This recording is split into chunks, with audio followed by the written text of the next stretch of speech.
What's going on, everybody? First off, I just want to say thank you to anybody who gave me some advice with my M&P 2.0 with the Apex trigger regarding the light strikes. I listened to everything everybody had to say and implemented a ton of different things, such as one guy said to shave the back of the trigger to help it go back more. So I did that. I also changed out the spring from the lightest spring to the purple. That's just to add a heavier sear spring. You don't really notice that much of a heavier trigger pull. It's like slightly heavier, but not really that bad.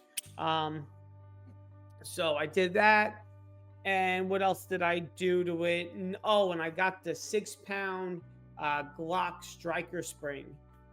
So far, 300 rounds in, not one light primer strike. The first time I did a USPSA match, I shot a Glock 19. And I thought it was fine. But not having the magwell on it, because you're not allowed to carry optics, I didn't like it as much. Not that I have huge hands, but I do like having the magwell for just that extra grip for your pinky.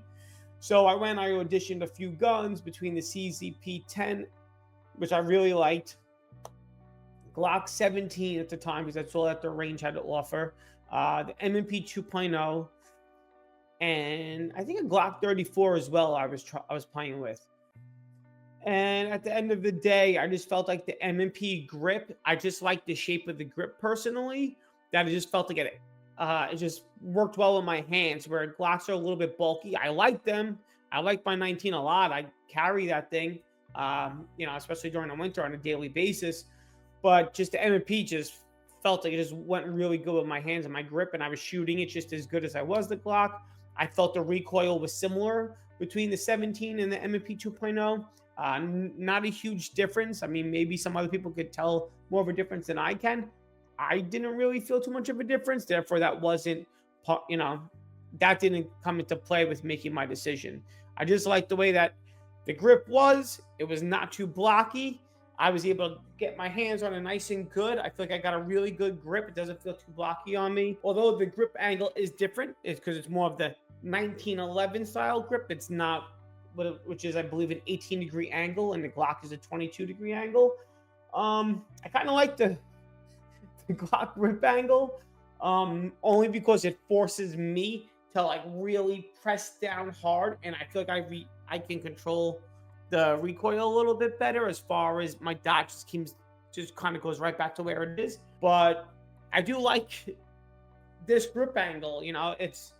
It doesn't bother me either way. I'm not picky. I'm not a hater on either grip angle. If you like it, go for it. If you don't like it, don't do it. Nothing really bothers me. I'm kind of just like, all right, cool, that's it. Train with that, get good at that, and that's what it is. So a couple of things I did to this gun was the Apex trigger, which I do have some videos on, so people will know that I did do that right there, which is a very nice trigger. I like it right there. It feels good. I also added the Apex gunsmith grade match barrel that you have to file down. It's a pain in the butt. I actually had a gunsmith do this one. I know that it's all in the shooter and all this and that, but at 25 yards when you're shooting and you really want to be precise, I want to just have whatever's going to make me shoot the best, because I'm still learning.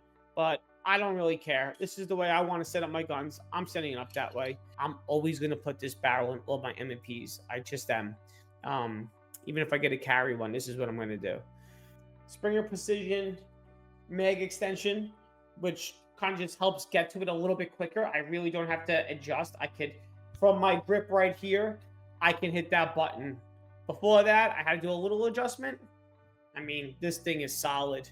I mean, I don't know how much you can see it sticks out, but it's good. It's nice. I have the Vortex Defender XL on here. If you can see that, the XL, I like it. I think it's a good one. I actually had the 507 comp.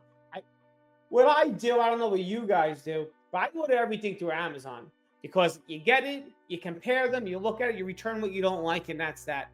Because I get Starburst with Hollow Sun. I get it in my EPS carry.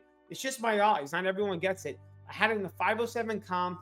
So I really need to like, it just sucks that when you go to a store, you can't always do that. I don't know if stores let you guys do that, but I tried once and they wouldn't let me do it.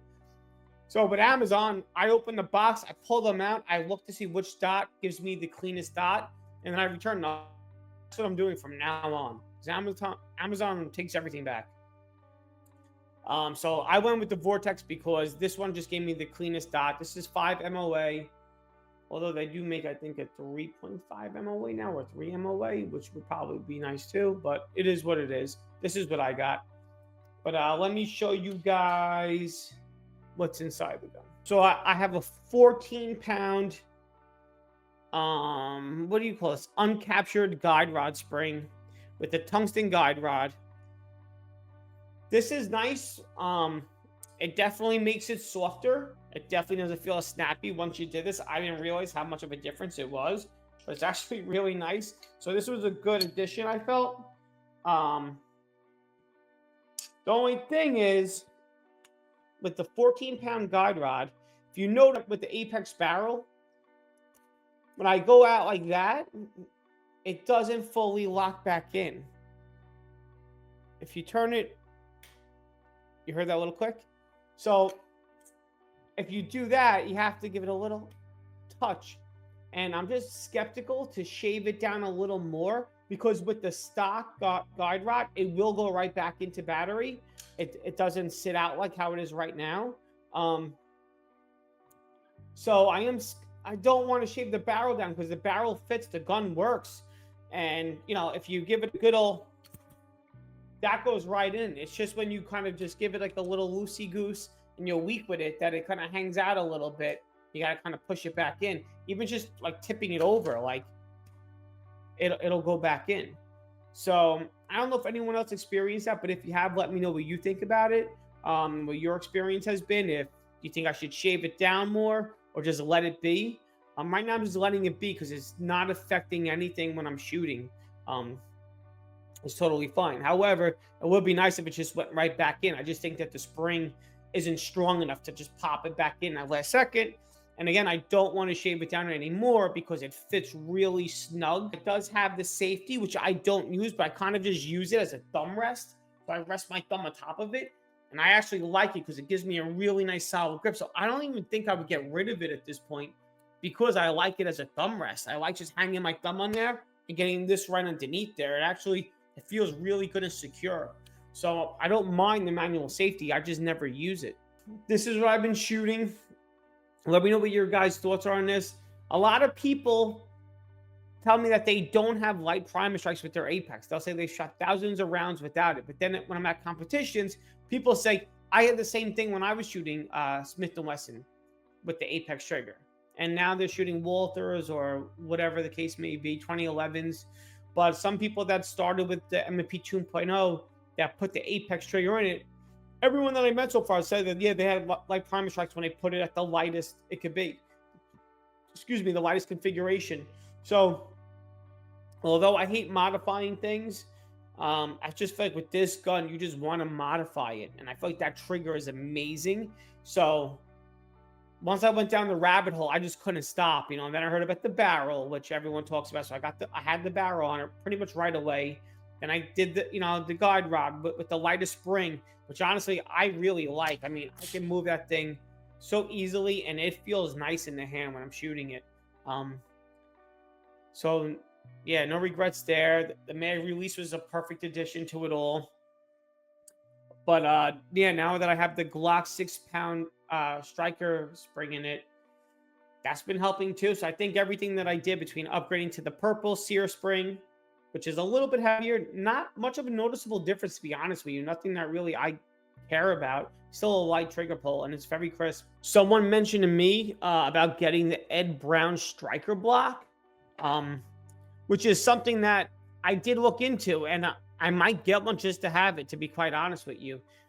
I'll show you guys what it looks like right now. I'm adding it to the stage. Boom. So that's what it is. This is what people say. It says it's supposed to prevent light strikes and all that. We'll see. I don't know, but it says After installing a custom aftermarket trigger in your factory Smith & Wesson M&P, you may experience light primer strikes, which can lead to failure to fire. So they offer an extended strike block plunger, which has been re-engineered to ensure positive ignition. Even without a custom aftermarket trigger, the improved geometry of our extended striker block plunger makes a great addition to noticeably improve the feel of the factory trigger. All right, so honestly, this might be something that I just get anyway. But what do you do once you get involved in this sport and you start having a great time and you just, all right, this is the gun I'm going to use, and then you just start modifying it, whatever. What else am I going to do anyway? What do I do? I don't spend money on anything. So that's what I'm rolling with. That's what I've been shooting with so far. It's what I plan on shooting with for quite some time right now. That's the gun I like. And yeah, and I just posted a video of some training stuff that I've been doing. I've been lucky enough that the local gun club that I go to, I just joined it actually, but that I was shooting competitions at. I just found out about this grandmaster that I was following on Instagram, and this dude's insane. If you don't follow Tyler Meisenheimer, you need to follow this dude. I think he goes by Turbo Man Sports on Instagram, but this dude's just crushing the carry optics division and all local USPSA matches and the sectionals. I think he won Area 6. He won the Glock one. Like, this dude's just crushing it, and he moves like fucking crazy. Like, he literally has like a turbo booster on him. So I hit him up on IG. Turns out he lives not too far from me. He belongs to the Belton Gun Club, which is where it's right by me. That's why I've been competing on my local matches. So I took a couple of classes with him. I took 2 classes with him so far. Just one of those things, man. If you guys know, if you guys are shooting, when you just practice by yourself, you develop bad habits. You don't have the extra pair of eyes on you telling you what you're doing wrong or telling you how to train. And that's what it is right now. I'm new. I don't want to develop bad habits. I could shoot by myself at a range and yeah, cool. But I don't even really know how to train. I watch videos on YouTube, try and pick up some tips. And it's cool when I go there, talk to him. He's like, what do you want to work on? How'd you do in your last match? Where did you feel you were off? And I started telling him like what my thoughts were, and then I filmed myself, which I encourage everyone else to do. So you can watch back your video and just totally critique your performance or just bash it like I do. Like, I literally just rip myself to shreds. Just so stupid. I just tell him, what my thoughts were after going through it, looking at my footage, and what I think I need to work on. But then it's like, at the same time, you tell me based on like what you see from me and what you want to work on. And he put me through some really cool drills to help me knock that one class. And now that's it. I got it. I'm perfect. Not at all, man. I got to keep drilling this stuff, nonstop on my own time. And then, after a few weeks, a month, whatever it is, of drilling on my own time, getting some matches in, I try to call back Tyler. All right, man, can we get together for a class situation? Tell me where you think I'm at. Look, this is what I want to work on next. So right now I'm just working on target transitions. I put a little short out on my page, but I'll put it up in this video too, so you guys can kind of see some of the drills that we did. Good. Are you ready? Stand by.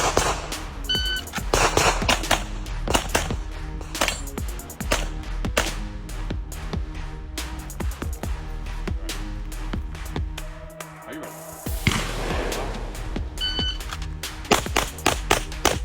Stand by.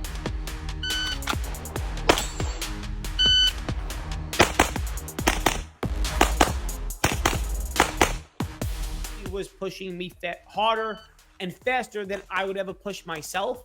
And the whole time, it wasn't like push yourself and be sloppy. It was like, no, push yourself, but be perfect as you're pushing yourself.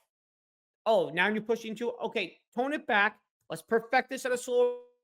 Okay, you got it. Push yourself fast now. So it was good to have somebody watching me and keeping me honest with everything. So again, I'm a big fan of taking lessons for anything you do, especially when you're starting out like myself. So there it is, folks. But yeah, like and subscribe. I appreciate everybody's comments. Like I said in my other videos, obviously I respond to everybody because I try to keep the communication open. But yeah, take care, guys. Good luck. Have fun shooting. All right. Be safe.